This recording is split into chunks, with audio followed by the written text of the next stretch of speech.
Chairman Kovner, President Polisi, fellow honorees, distinguished guests, esteemed faculty, proud parents, family, and friends of those whose day has come. Hail to thee, the Juilliard School graduates of the class of 2017.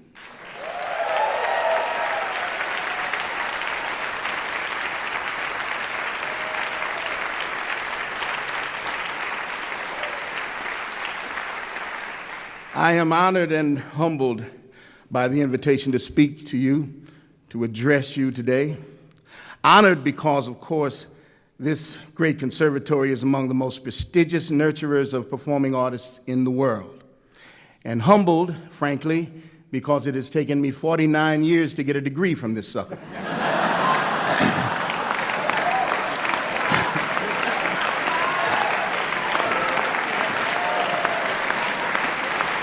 Now, for those of you who have achieved your credentials in a more traditional time frame, I salute you.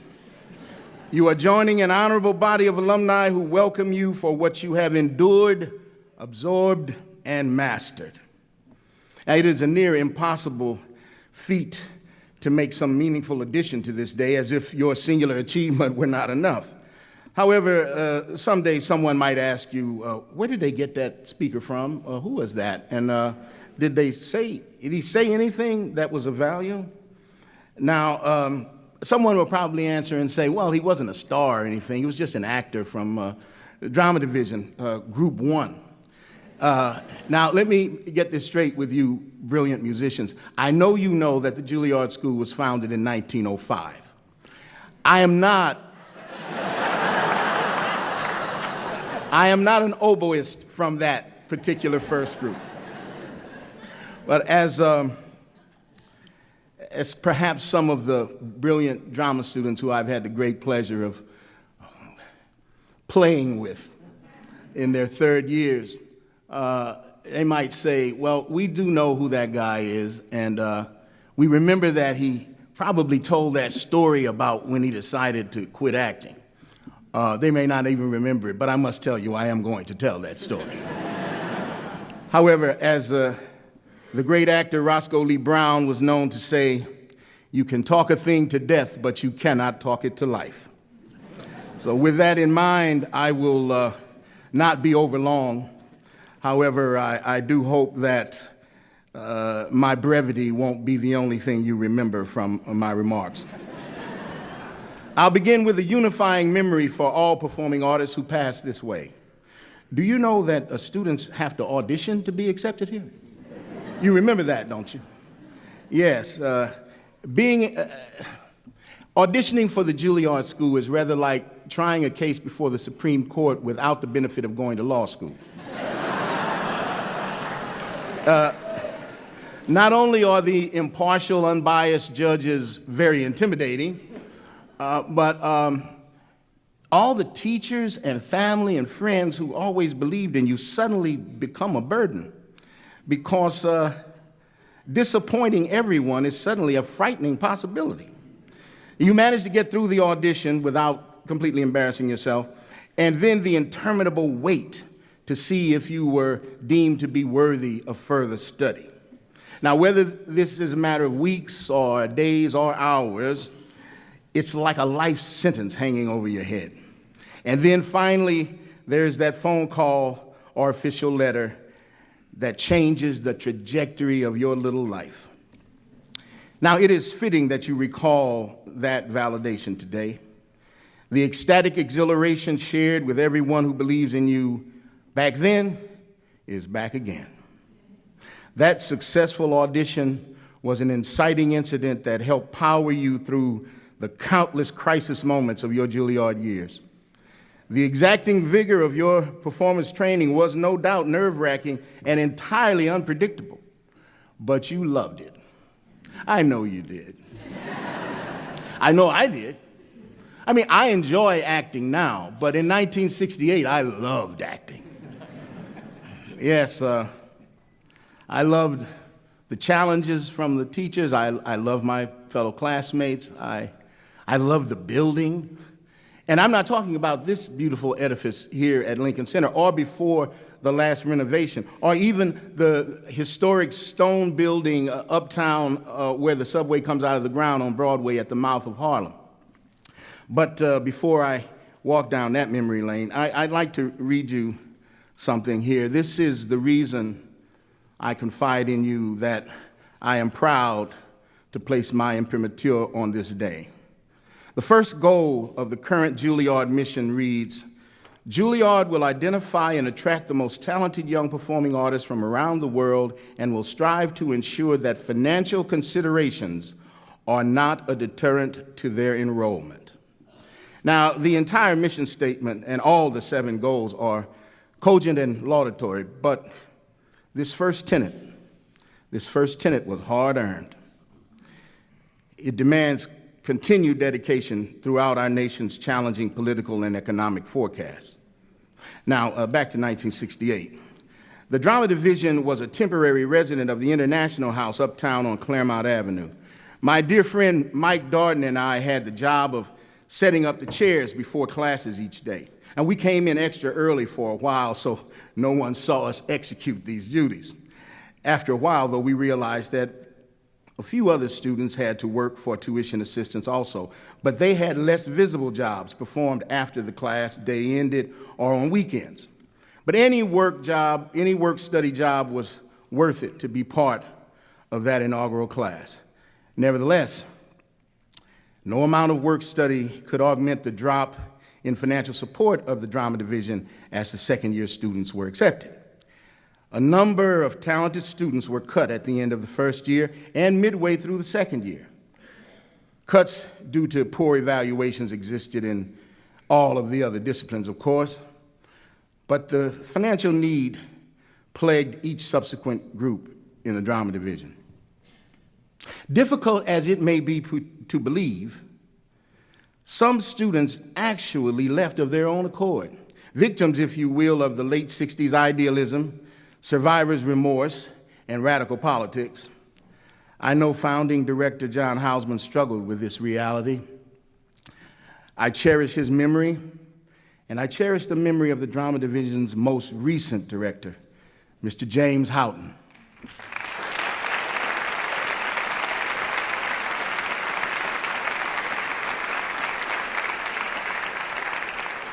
Because of Jim and President Polisi and ongoing contributors, that first goal of the mission statement is now a possibility for all. Now, when an institution welcomes a diverse population of gifted artists, inevitably, socioeconomic and cultural experiences surface in challenging ways. But the benefits to our arts community and to our nation identity justifies all the awkwardness as we stumble forward.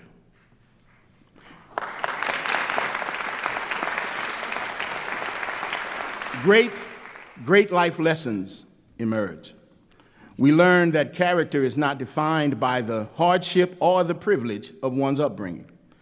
No one brings gifts to Juilliard to strut around and show them off. Well, wait a minute, let me amend that statement. No one should bring their gift to Juilliard merely to strut around and show them off. This is where you come to expand and elevate your gift, to deepen and enrich it. And in the process, your humanity is enriched as well. These young artists encounter great compositions, choreography, and dramatic literature and are opened by it. They are opened to an international, multicultural, interdenominational, and ultra-gendered cacophony. And even with all those vibrant, noisy differences, there are moments when the corridors are silent, like a secular monastery. At times, the look of monks overtake these young artists. Yes, they all begin to look like monks after a while.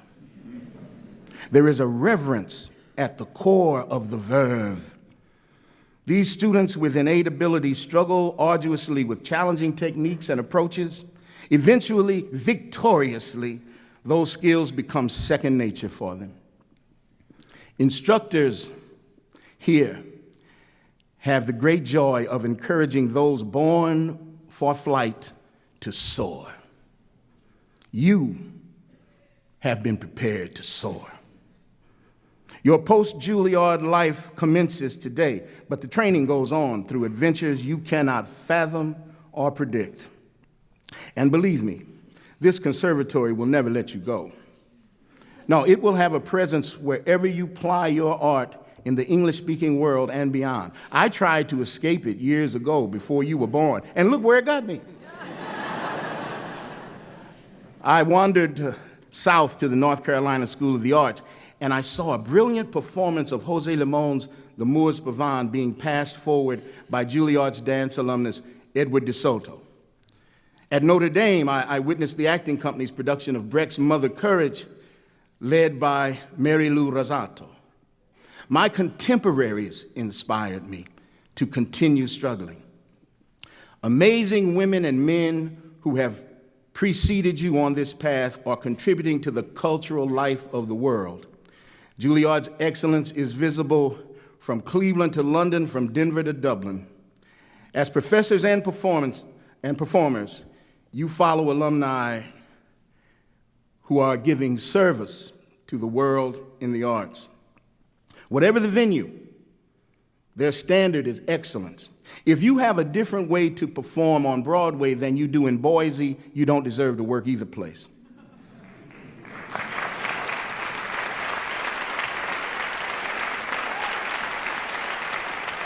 Now, I recall working Purdue Summer Theater in Indiana following my graduate work there. I had worked many seasons there while I was in school, though I thought those days were far behind me, but it was welcome employment when the work in regional theater was a little thin. Now, of the 4 plays offered that particular season, one was a musical called Dames at Sea. Now, this show had a strange little fantasy play within it involving a dragon. I was cast primarily to play the hind part of this dragon. I was encased inside a very heavy costume with my head firmly up against the actual hind part of the other actor. His name was George Novotny. You can imagine, I'll never forget him.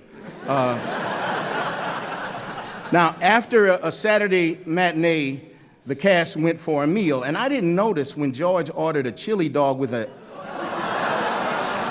added side of chili. Now, who does that? And he ate it all. Now, that evening show, during the Dragon's big dance number, well, the first, it was just a soundless, almost harmless release.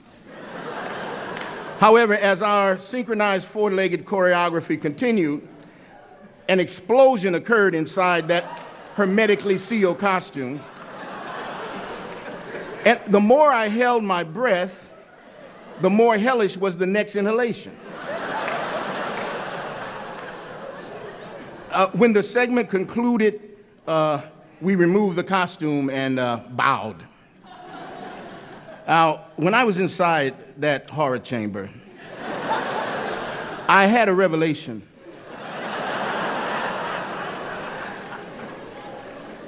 I had fallen far below the promise of my Juilliard years.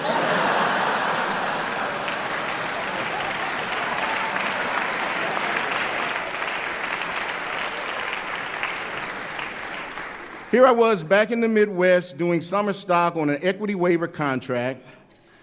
It was time to look for a real job and trash my makeup kit. I had been a math and political science major, double major at Lincoln University in Jefferson City, Missouri, historically black school. And I figured that I could find some employment, some honorable work back there or back in Kansas City where I grew up. So at the end of the night, as I made my way past the audience members who were fawning over the ingenues, an attractive older woman called to me, Mr. Henderson. Now, I was in my late 20s, early 30s. I hadn't been called Mr. Henderson very much at that time, so I stopped. And she said, my husband is bringing the car around. He'd like to speak to you if you don't mind. Her husband was a surgeon. They had been season ticket holders for years, and He said he was a fan of my dramatic work when I was there in grad school, and he hadn't seen me in a while. His wife had begged him to come to the theater with her that evening to get his mind off the patient he had lost that day. And the doctor said that he was sitting there watching the show, but his mind was miles away, until he said, "There was something about the expression on your face when you came out of that dragon costume." He said, "There's something about that expression," he said, "that made me laugh." Absolutely true. And he simply wished me well, and she thanked me because she was glad that he had gotten this laugh out. They thanked me for that laugh. You know, Mark Twain wrote, the two most important days of your life is the day you were born and the day when you find out why. You have only one birthday, but if you are fortunate, there are character-defining events throughout your journey which validate your struggles. Poet, playwright, polemist Amiri Baraka told me in 2011 that he had arrived at revolutionary optimism. In times such as these, he said, optimism is a revolutionary act. All the arts are as essential as oxygen. Music is magical. It's invisible, and yet it surrounds you. It moves you.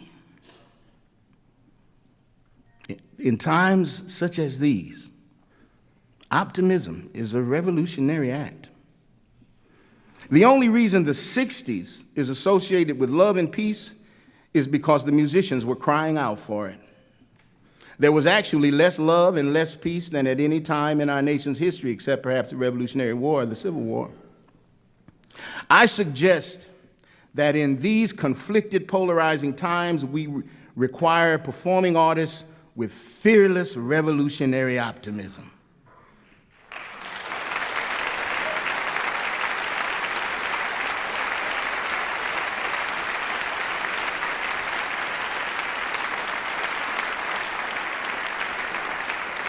More than ever, you must be freed by technique to discover and innovate, balancing precision and passion. Don't get it right, get it true.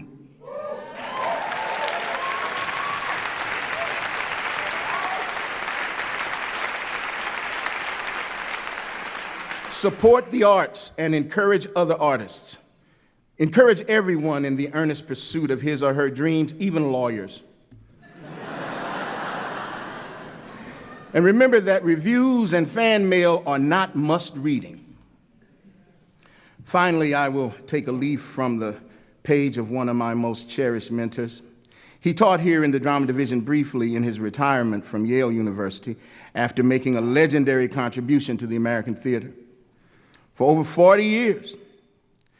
In his final years of teaching, when the semester ended, on the final day of class, Lloyd Richards would say, "Well, friends of culture, the time has come to gather your belongings.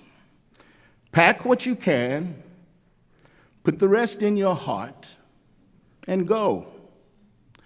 The world is waiting for you." Thank you.